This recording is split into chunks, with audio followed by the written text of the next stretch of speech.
Assalamualaikum warahmatullahi wabarakatuh. Kami kelompok 11 ingin mempresentasikan tentang desain pembelajaran di SMA. Adapun anggotanya yaitu saya sendiri, Siti Nurrohmah, dan teman saya, Setianti. Yang pertama itu saya akan menjelaskan pengertian desain.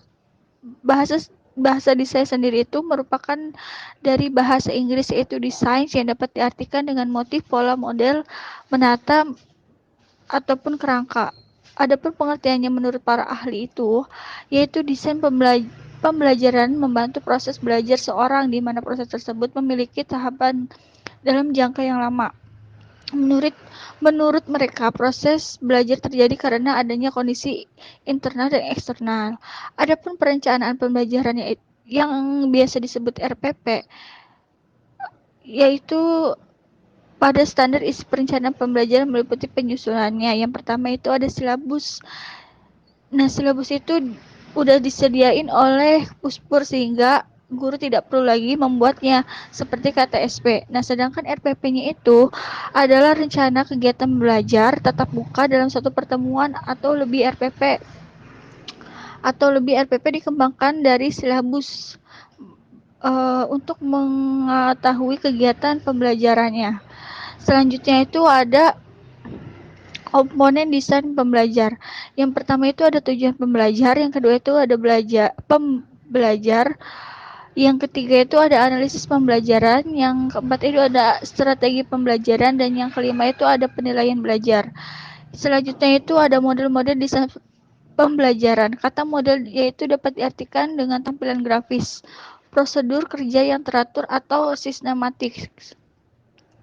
Adapun jenis-jenis model itu yang pertama ada model Dick atau Carey, yang kedua itu ada model Brings, yang ketiga itu ada model Cap, yang keempat itu ada model Curlike atau Early, yang kelima itu ada model Banatli, yang keenam itu ada model PPSI, yang ketujuh itu ada model berbasis kompetensi. Selanjutnya itu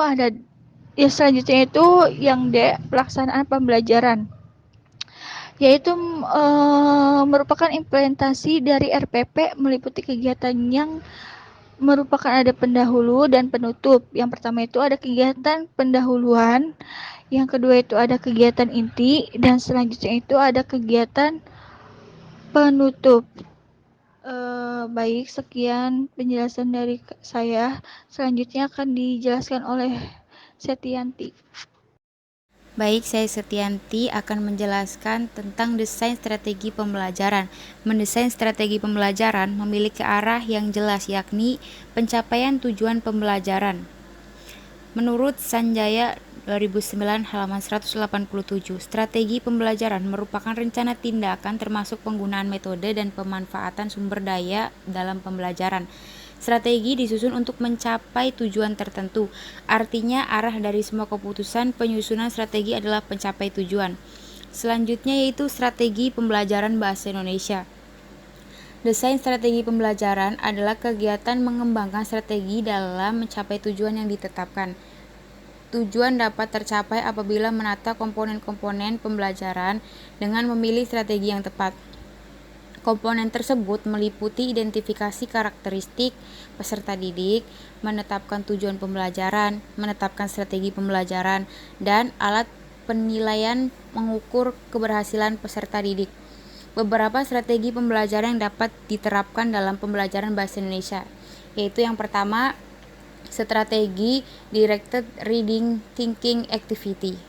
Yang kedua, strategi elaborasi. Yang ketiga, strategi ECOLA, yaitu Extending Concept Through Language Activities. Yang keempat, yaitu strategi discovery.